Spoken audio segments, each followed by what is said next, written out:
Hanif পালোৱান YouTube চেনেলত এটা নতুন ভিডিঅ'লৈ আপোনালোক সকলোকে পুনৰবাৰ স্বাগতম জনাইছোঁ। সব বন্ধুসকল, আপোনালোকে যিসকলে চৰকাৰী ঘৰৰ কাৰণে এপ্লাই কৰিছিলে বা আপোনালোকে PM কিষাণত এপ্লাই কৰিছিলে বা আপোনালোকে অৰুণোদয় আঁচনিত এপ্লাই কৰিছিলে, তো আপোনালোকে এই আঁচনিকেইটাৰ পইচা আপোনালোকে লাভ কৰিব নোৱাৰিব। আপোনালোকে যদি এইকেইটা নিয়ম আপোনালোকে হেৰি নকৰে বা চৰকাৰে মানে কিছুমান নীতি নিয়ম আপোনালোকক বান্ধিছিলে, যদি আপোনালোকে সেই নীতি নিয়মসমূহৰ ভিতৰত পৰিছে তেনেহ'লে আপোনালোকে সেই ধৰি লওক চৰকাৰী ঘৰৰ পইচা বা চৰকাৰী ঘৰ বা PM কিষাণ অৰুণোদয় আঁচনি আপোনালোকে সেইবিলাক আঁচনিৰ পৰা আপোনালোকে পইচাটো লাভ কৰিব পাৰিব।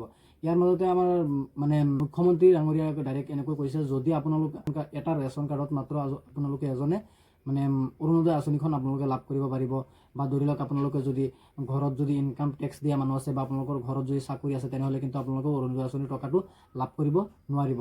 তাৰপিছত যিটো আছে এইটো চৰকাৰী ঘৰক লৈ আপোনালোকে এই কেইদিনমানৰ ভিতৰত চাই আছে যে নিউজ চেনেলত বা ইউটিউবত মানে কিছুমানে ভিডিঅ' বনাই আছে যে জিঅ'টেক ঘৰৰ ফাইনেল লিষ্ট বা ভেৰিফিকেশ্যন লিষ্ট বুলি এনেকৈ কৈ আছে। একচুৱেলি কিন্তু তেনেকুৱা মানে জিঅ'টেক ঘৰৰ এতিয়ালৈকে লিষ্টটো অহা নাই, এইটো ফেক নহয় বাৰু। মানে ধৰি লওক মানে যোৱা বছৰত 2024 চনৰ বা 23 চনৰ সেই আগৰবিলাক মানে এই আপোনালোকৰ মানে লিষ্টখিনি দেখুৱাই আছে। গতিকে আপোনালোকে মানে সেই ভিডিঅ'বিলাক নাচাব যেতিয়াই নেকি মানে এতিয়ালৈকে কিন্তু আপোনালোকৰ মানে যিটো চৰকাৰী ঘৰ আছে সেই ঘৰৰ কিন্তু এপ্লাইটো এতিয়ালৈকে চলি আছে বা আপোনালোকৰ মানে যিটো ছাৰ্ভেৰ কাম হয় সেই কামটো কিন্তু এতিয়ালৈকে আপোনালোকৰ চলি আছে।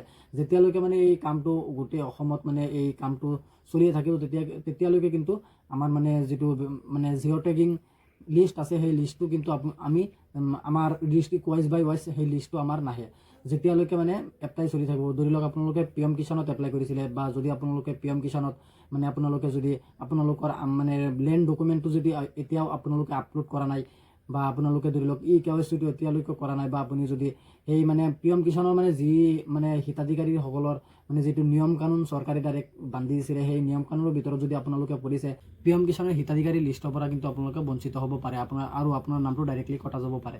গতিকে ইয়াৰ পিছত আপোনালোকে চৰকাৰী ঘৰেই হওক বা আপোনালোকৰ যি মানে PM কিষাণ হওক বা আপোনালোকৰ অৰুণোদয় আঁচনি হওক, আপোনালোকে কিন্তু এটা কাম এই কামটো আপোনালোকে নকৰিলে কিন্তু আপোনালোকৰ মানে যদি আপুনি যোগ্য হিতাধিকাৰী হয় তথাপিও কিন্তু আপোনালোকে এই পইচাটো আপোনালোকে লাভ কৰিব নোৱাৰিব।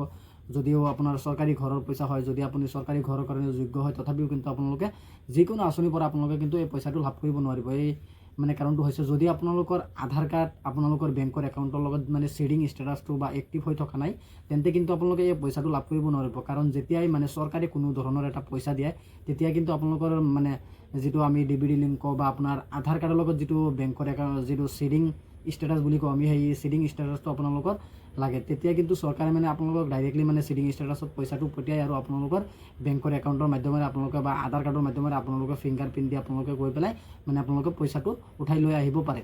ইয়াৰ পিছত মই আপোনালোকক ক'বলৈ ওলাইছোঁ মানে আপোনালোকে যিসকলে মানে এই মানে শ্বেডিং ষ্টেটাছটো আপোনালোকৰ মানে বেংকৰ একাউণ্টৰ লগত আপোনাৰ কোনটো আধাৰ কাৰ্ড শ্বেডিং ষ্টেটাছ হৈ আছে আপোনালোকে কেনেকৈ চেক কৰিব আহক মই দেখুৱাই দিওঁ। আপোনালোকে এইটো চেক কৰিবলৈ হ'লে আধাৰ কাৰ্ডৰ যিটো অফিচিয়েল ৱেবছাইট আছে আপোনালোকে চিম্পলি এইটো ৱেবছাইটত আহি যাব, ডিছক্ৰিপশ্যনত লিংক আছে, আহি যোৱাৰ পাছত আপোনালোকৰ সন্মুখত চাব এনেকুৱাকৈ ইণ্টাৰফেচটো অ'পেন হ'ব। ইয়াত লিখা থাকিব লগিন বুলি। চিম্পলি আপোনালোকে লগিনত এটা ক্লিক কৰিব। যেতিয়া আপোনালোকে লগিনত এটা ক্লিক কৰিব তেতিয়া কিন্তু আপোনালোকৰ ৱেবছাইটটো অলপ লোডিং হ'ব। তাৰপিছত আপোনালোকৰ সন্মুখত এনেকুৱাকৈ ইণ্টাৰফেচটো অ'পেন হ'ব। এনেকুৱাকৈ ইণ্টাৰফেচটো অ'পেন হোৱাৰ পাছত আপোনালোকে প্ৰথমতে ইয়াত চাব ওপৰত লিখা আছে লগিং টু আধাৰ বাই OTP। আপোনালোকৰ মানে এইটো চেক কৰিবলৈ হ'লে আপোনালোকৰ মোবাইল নাম্বাৰটো আপোনালোকৰ আধাৰ কাৰ্ডৰ লগত লিংক থকা হ'ব লাগিব, তেতিয়াহে আপোনালোকে চেক কৰিব পাৰিব। প্ৰথমতে আপোনালোকে এই বাকচত মানে আপোনালোকৰ আধাৰ কাৰ্ডৰ নাম্বাৰটো বহুৱাই দিব। বহুৱাই দিয়াৰ পাছত আপোনালোকে চিম্পলি এই কেপচা কোডটো আপোনালোকে চিম্পলি এইখিনি জেগাত আপোনালোকে বহুৱাই দিব লাগিব। যেতিয়া আপোনালোকে বহুৱাই দিব তেতিয়া কিন্তু তাৰপিছত আপোনালোকে তলফালে ইয়াত চাব যে লগিং উইথ OTP বুলি লিখা আছে। আপোনালোকে চিম্পলি ইয়াত এটা ক্লিক কৰিব।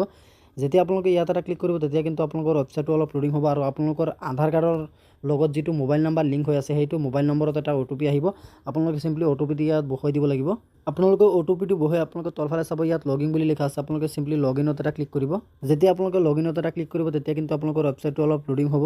তাৰপিছত আপোনালোকৰ সন্মুখত এনেকুৱাকৈ ইণ্টাৰফেচটো অ'পেন হ'ব। এনেকুৱাকৈ ইণ্টাৰফেচটো অ'পেন হোৱাৰ পাছত আপোনালোকে কিন্তু আধাৰ কাৰ্ডৰ মানে যিকোনো কাম আপোনালোকে এইখিনি জেগাত আপোনালোকে কৰিব পাৰিব। প্ৰথমতে আপোনালোকে ইয়াত চাব যে এটা অপশ্যন দিয়া হৈ আছে। আপোনালোকে এইফালে চাব যে ইয়াত এটা অপশ্যন দিয়া হৈছে বেংক শ্বেডিং ষ্টেটাছ। গতিকে আপোনালোকে চিম্পলি ইয়াত এটা ক্লিক কৰিব লাগিব। আপোনালোকে সেইখন চেক কৰিবলৈ হ'লে আপোনালোকে যেতিয়া ইয়াত এটা ক্লিক কৰিব তেতিয়া কিন্তু আপোনালোকৰ মানে আকৌ মানে ৱেবছাইটটো আপোনালোকৰ লোডিং হ'ব। লোডিং হোৱাৰ পাছত আপোনালোকে চাব যে ইয়াত আপোনালোকৰ মানে যিটো মোৰ এক্টিভ দেখুৱাই আছে, মোৰ যিটো ফিনো পে'মেণ্ট বেংক এইটোৰ লগত মোৰ এক্টিভ বুলি এইটো মানে আধাৰ কাৰ্ডটো এক্টিভ বুলি দেখুৱাই আছে। আপোনালোকে চিম্পলি ইয়াত চাব যে এক্টিভ বুলি দেখুৱাই আছে। আপোনালোকৰটো যদি এক্টিভ এনেকৈ আছে তেনেহ'লে আপোনালোকৰ চিন্তা কৰিবলৈ একো নাই। যদি কোনো ধৰণৰ মানে চৰকাৰী মানে কোনো আঁচনিৰ পইচাটো দিয়ে তেতিয়া কিন্তু আপোনালোকৰ মানে মানে আপোনাৰ বেংকৰ একাউণ্টত আহি যাব, আপোনালোকৰ পইচাটো ফেইল নহয় বা আপোনালোকৰ পইচাটো আকৌ উভতি নাযায়। আপোনালোকে চাগে নিশ্চয় গমে পাইছে যে আপোনালোকৰ বেংকৰ একাউণ্টটো কোনটো আধাৰ কাৰ্ডৰ লগত মানে লিংক হৈ আছে। যদি আপোনালোকৰ বেংকৰ একাউণ্টটো আধাৰ কাৰ্ডৰ লগত লিংক হৈ আছে তেন্তে কিন্তু আপোনালোকৰ মানে চিডিং ষ্টেটাছটো যদি হৈ আছে তেন্তে কিন্তু আপোনালোকৰ মানে কোনো অসুবিধা নাই। আপোনালোকৰ মানে ডাইৰেক্টলি আপোনালোকৰ বেংকৰ যিটো একাউণ্ট আছে সেই একাউণ্টত আপোনালোকৰ আহি যাব। যদি আপোনালোকে ভাবি আছে যে আপোনালোকৰ মানে যেতিয়া মানে কোনো এটা আঁচনিত আপোনালোকে এপ্লাই কৰিছিলে বা আপোনালোকে চৰকাৰী ঘৰৰ কাৰণে আবেদন কৰিছিলে বা PM কিষাণত এপ্লাই কৰিছিলে, তেতিয়া কিন্তু আপোনালোকে মানে যিটো বেংকৰ একাউণ্ট দিছে সেই একাউণ্টটো যদি আপোনালোকৰ ধৰি লওক আপোনাৰ একাউণ্টটো যদি আপোনালোক এক্টিভ হৈ থকা নাই বা EKYC কিবা কিবি লাগি আছে, তেন্তে কিন্তু আপোনালোকৰ মানে আপোনালোকৰ যিটো EKYCটো মানে হেৰি কৰিব পাৰিব। আপোনালোকৰ ওচৰৰ CHC চেণ্টাৰলৈ আপোনালোকে যাব, গৈ পেলাই বা আপোনালোকৰ বেংকত যাব, গৈ পেলাই আপোনালোকে EKYCটো আপোনালোকে আঁতৰাব পাৰিব। তাৰপিছৰ পৰা কিন্তু আপোনালোকৰ বেংক একাউণ্টটো এক্টিভ হৈ যাব আৰু আপোনালোকে এই মানে যিটো আপোনালোকে চাইছে যে বেংক চিডিং ষ্টেটাছটো মই এইমাত্ৰ আপোনালোকক যিটো দেখুৱাই দিছিলোঁ সেইটো কিন্তু আপোনালোকে কৰিব পাৰিব। আৰু আপোনালোকৰ বেংকৰ একাউণ্টটো কিন্তু আধাৰ কাৰ্ডৰ লগত মানে চিডিং ষ্টেটাছটো এক্টিভ বুলি দেখুৱাব, আপোনালোকে যেনেকৈ এক্টিভ দেখিছিলে। যদি আপুনি এজন PM কিষাণৰ যোগ্য হিতাধিকাৰী হয় তেন্তে কিন্তু আপোনালোকৰ মানে যিটো মানে আপোনাৰ যোগ্য হিতাধিকাৰী হয়তো আপোনাৰ লিষ্টৰ পৰা নামটো কটা নাই, তথাপিও যদি আপোনালোকে পইচাটো পোৱা নাই, আপোনালোকৰ এটাই কাৰণ আপোনালোকৰ বেংকৰ একাউণ্টটো আপোনালোকৰ আধাৰ কাৰ্ডৰ লগত আপোনালোকে চিডিং ষ্টেটাছটো মানে হেৰি কৰি ল'ব, এক্টিভ কৰাই ল'ব। তেতিয়া কিন্তু আপোনালোকৰ মানে যিটো আঁচনি পইচা দিব আপোনালোকৰ ডাইৰেক্টলি আপোনালোকৰ বেংকৰ একাউণ্টত আপোনালোকৰ আহি যাব, ডাইৰেক্ট মানে উভতি নাযায় পইচাটো, বা আপোনালোকৰ পইচাটো মানে ফেইল নহয়। গতিকে আজি ইমানখিনি আছিলে আপোনালোকক দিবলগীয়া ইনফৰমেশ্যন। আশা কৰিছোঁ ভিডিঅ'টো চাই ভাল পালে। যদি ভিডিঅ'টো চাই ভাল পালে তেন্তে ভিডিঅ'টোত এটা লাইক কৰি দিব আৰু এনেকুৱা ইনফৰমেটিভ ভিডিঅ' ৰেগুলাৰ চাবৰ কাৰণে আমাৰ চেনেলটো ছাবস্ক্ৰাইব কৰি ল'ব। ধন্যবাদ থাকিল সকলোলৈ।